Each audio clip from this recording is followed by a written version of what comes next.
É inevitável você navegar pela internet e não receber informações sobre notícias que estão acontecendo ao nosso redor e geralmente são notícias muito ruins. A gente está vivendo num período do planeta inteiro que a maior parte das notícias é muito negativa. Porque é muito mais noticiado aquilo que é negativo. Não é que mais coisas ruins estão acontecendo. Não, é que notícias ruins são mais divulgadas porque elas fazem mais sucesso, atraem mais público. Principalmente aqui no Brasil, que a gente tem uma cultura de almoçar vendo programas como, sei lá, Ronda Geral, Cardinô aqui em Pernambuco, ou programas assim, que são sempre programas de desastres, crimes, injustiça acontecendo o tempo inteiro. E ontem eu me deparei com uma notícia que uma amiga minha compartilhou nos stories de um cara que espancou uma mulher dentro de um elevador. E eu queria trazer essa notícia aqui para vocês, mas traçar um paralelo com as questões jurídicas e as questões de segurança que a gente tem aqui no Brasil. E também alguns sentimentos, uma parte mais emocional minha e que eu não consigo entender, eu não consigo compreender, tá? Bom, minha voz está ruim, tá? Eu tô meio resfriado, então talvez esteja um pouco mais baixo, vou tentar corrigir no vídeo, mas já adianto para vocês que eu tô com a voz bem ruim mesmo. Enfim, ontem eu recebi um comentário de que aparentemente eu tenho problemas com raiva por causa do jeito como eu me expresso nos vídeos. Cara, fica tranquilo, eu não tenho problemas com raiva nem nada disso. Eu inicio o vídeo, ligo a câmera, gravo, desabafo, expresso o meu sentimento ou aquilo que eu quero falar, desligo a câmera e vivo minha vida normalmente. Eu nem lembro do libertarianismo, de política, de anarcocapitalismo em momentos que eu não estou gravando. No máximo, eu penso um pouquinho qual vai ser o tema do vídeo do dia. Não faço roteiro nem nada, eu só falo o que vem à mente e, bom, dá certo pra mim até porque é um jeito de desenvolver melhor o meu raciocínio. Se você tá sempre fazendo roteiro, você vai sempre precisar de roteiro. Mas enfim, durante muito tempo eu fui a favor da pena de morte. E eu vou falar pra vocês, cara, no Brasil é muito fácil você ser a favor da pena de morte. Muito, muito fácil, porque a gente tá cansado, a gente tá exausto, a gente foi completamente exaurido por causa da quantidade de injustiças que a gente vê. A gente sabe que quando um ladrão rouba alguma coisa de alguém, se a população não matar aquele cara, ou se ele não entrar em confronto com a polícia matar aquele cara, provavelmente ele vai ser preso por pouquíssimo tempo e ele vai ser solto. Vira e mexe, aparecem pessoas com listas de crimes absurdos e que ainda estão livres. O cara tá lá, ó, 15 crimes de roubo, mas o cara é preso por roubo novamente e mais uma vez ele é solto. E acontece com outros casos também, como por exemplo, casos de pessoas que são agressoras, que iniciam violência contra outras pessoas. Esse é um bom momento para descrever para vocês que violência e agressão são coisas diferentes. O libertário, o anarcocapitalista, ele não é contra a violência, ele é contra a agressão. Qual a diferença entre essas duas coisas? Existem coisas que são violentas, mas sem ser agressivas, porque a agressão é o início da violência. Imagina que eu estou discutindo com uma pessoa, tá? E aí ela me agride, ela me ataca. E eu me defendo. E para poder me defender, eu tenho que usar violência. Então a violência nesse caso foi uma violência justa. Eu me defendi, eu usei violência para me defender de uma outra violência que foi agressiva, que foi o início da violência, tá? O início do conflito ali físico foi a agressão. A agressão é que é o que o libertário é contra. Por isso que existe um princípio do Rothbard que foi superado pelo Hope, que é o princípio da não agressão. Você não pode agredir pessoas pacíficas. Você não pode iniciar violência contra pessoas pacíficas, tá? Mas enfim, a gente não é contra a violência necessariamente, até porque para aprender uma pessoa você vai precisar utilizar força, vai precisar ser violento. E a gente sabe que não são só casos de crimes mais simples, como um assalto, como um roubo, alguma coisa assim, um furto. Muitas vezes são casos muito mais graves. Pessoas que violam outras pessoas. Vocês entenderam o que eu quis dizer, eu não quero falar a palavra, porque é uma palavra que pode dificultar aqui a monetização no YouTube e prejudica o canal.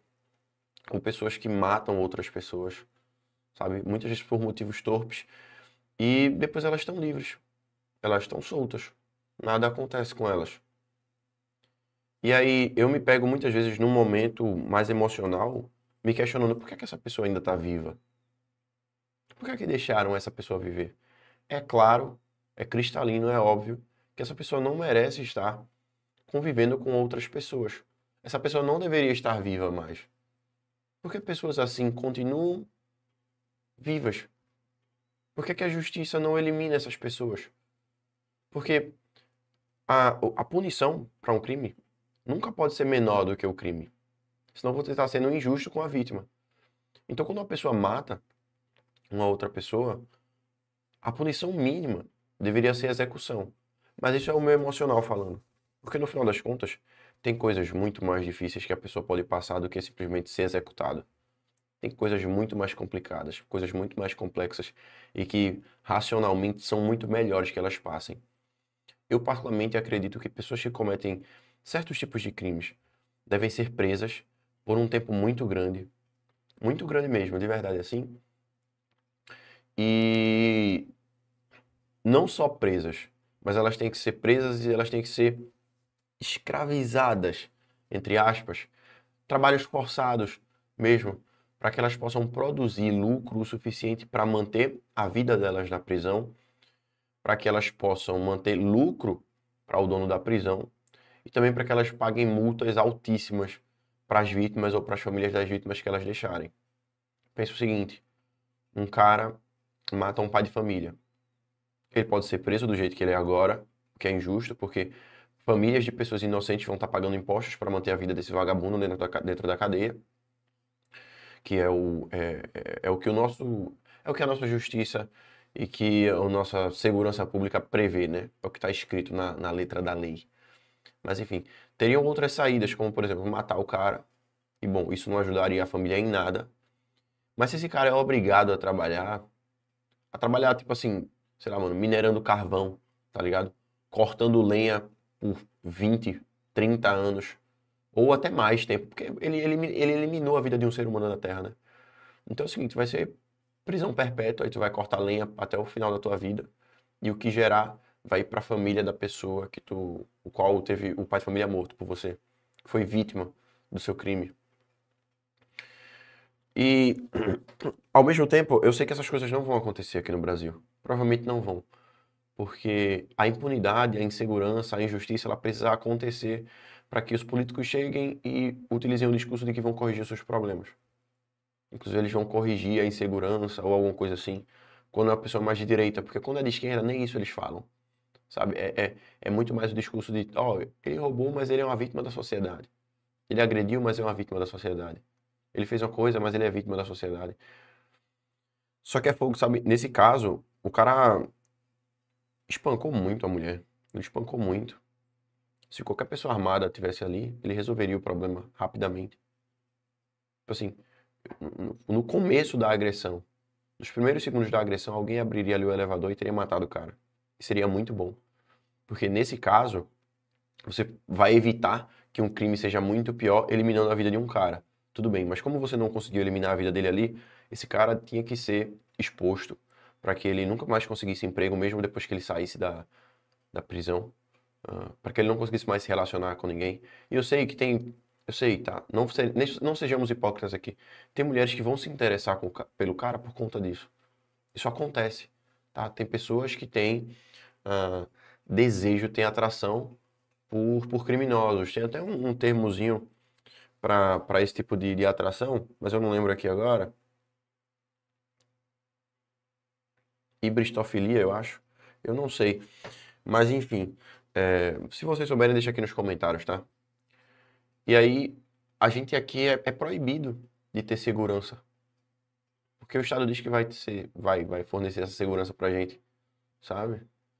E imagina se tivesse um segurança armado ali. Ou se aquele cara soubesse que todo mundo tá armado ao redor dele. E olha, a gente também tem que levar em consideração que talvez ele tivesse armado e talvez ele matasse a mulher ali. Só que ele saberia que ele ia ser morto também, assim que ele abrisse ali, sabe? E aí corre o risco do cara pensar direitinho. E também não dá pra você só mencionar esse fato isolado. Porque em uma sociedade onde todo mundo tá armado, a mentalidade é diferente. A mentalidade de cometer crimes é diferente.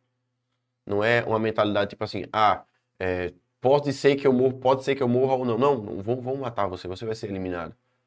Se há 10 anos a gente tivesse essa cultura de todo mundo estar armado, isso não teria acontecido. E olha só, eu chuto dizer que o cara tava loucaço de trembo ali. Pelo corpo dele, pelo aspecto dele, pelo fato dele ter um porte físico bem treinado, mas ter um volume bem alto, provavelmente ele tava louco de esteroide ali. Tenho quase certeza disso, eu não posso provar, né? Que é uma coisa que eu não vi ninguém falando sobre isso, mas provavelmente o eixo hormonal do cara tá todo disfuncional por causa do uso de anabolizantes, velho. Isso é comum, sabe? As pessoas utilizam, principalmente trembolona, o humor da pessoa se altera completamente, fica mais agressiva, isso é uma coisa comum. Inclusive é por isso que eu não tenho vontade de usar. Porque eu tenho o risco de voltar para depressão, alguma coisa assim, então eu não tenho vontade, não tenho esse desejo. E minha testosterona é 1023 natural. Fiz os testes há alguns 2 meses, mais ou menos. Enfim, eu queria muito que a gente pudesse viver nossa comunidade mais segura, um lugar mais seguro, que a gente não tivesse que se sentir amedrontado o tempo inteiro, que sair de casa não fosse um desafio. Porque é humilhante. Você ter vontade de sair de casa, fazer alguma coisa, e você ter que se preocupar em levar 2 celulares dentro da bolsa, porque provavelmente você vai ser assaltado. E se você for, você consegue dar um celular velho para o assaltante. Sabe? E já pensou nisso, cara? Que é muito humilhante, muita coisa pelas quais a gente passa aqui no Brasil, não deveriam ser vividas por nenhum outro ser humano. Mas a realidade é essa, né? Então, se a realidade é assim, a gente não pode mudá-la, então a gente tem que mudar a nossa realidade. Temos que pular fora. Inclusive, isso é só a ponta do iceberg, né? O Hope, no Democracia 2 que falhou, ele fala que existe uma diferença entre o ladrão e o político, e o Estado. O ladrão te rouba, mas como você sabe que é um roubo esporádico e pode ser que nunca mais aconteça, você continua crescendo, você continua se desenvolvendo, você continua acumulando riqueza, e você não se preocupa tanto em deixar de viver, porque pode ser que alguém te assalte daqui a uma semana ou daqui a um mês. Mas o político não, o governo não, o Estado não. Ele vai continuar te roubando, você vai embora e ele te segue e vai te roubando. Cada vez que você conseguir uma conquista, cada vez que você conseguir um bem, cada vez que você evoluir financeiramente, o Estado vai tomar um pedaço e cria assim um desincentivo para que você continue progredindo. E o contrário também acontece. Quando você é vagabundo, quando você é um parasita, quando você é improdutivo, o governo rouba dinheiro dos outros para te dar. Então vale a pena você permanecer sendo um parasita, uma pessoa que não produz nada, uma pessoa que não gera riqueza em nada. E no final das contas, isso é muito entristecedor, porque a gente sabe que esse é só mais um caso de vários que vão acontecer, de vários que a gente já viu. E nem foi o mais pesado. A gente já viu coisas muito mais brutais aqui no Brasil. E o tempo vai passando e nada muda. Eu vou fazer 30 anos, cara. E desde criança, eu lembro de almoçar e assistir TV Globinho e depois ter que assistir os jornais mostrando brutalidades que acontecem. Porque a gente vive com pessoas bestializadas e a gente continua tratando essas pessoas como seres humanos. Mas eu acho que tem um certo momento que a gente tem que parar de tratar como humano. O cara desse caso, ele não deveria ser tratado como um ser humano, sabe? Até que ponto a pessoa precisa chegar para que as outras entendam que, ó, essa pessoa aí não deve ser mais um ser humano. Ele deveria perder o status de ser humano e virar um objeto, virar um ser, uma matéria ali, sem vida, que ainda tem energia, no final das contas, e que pode ser utilizada para gerar riqueza, de alguma forma, ou para tentar reparar os erros que ela cometeu. Esse cara, por exemplo, mano, tipo, 30 anos ali fazendo trabalhos forçados, e toda a grana que ele gerasse ir pra família ou pra própria vítima, sabe? Até para custear boa parte dos traumas e de todas as coisas negativas que vão acontecer na vida dessa mulher agora por causa disso. E outra coisa também, se a mulher tiver pai, homem, irmão homem, tio homem, primo homem, eles não deveriam esperar a justiça estatal ser feita. Porque qualquer justiça que seja feita vai ser uma injustiça, vai ser uma humilhação para a mulher que vai saber que o cara ainda vai estar vivo por aí. Nesses casos, é a família quem tem que resolver, porque o Estado não vai resolver.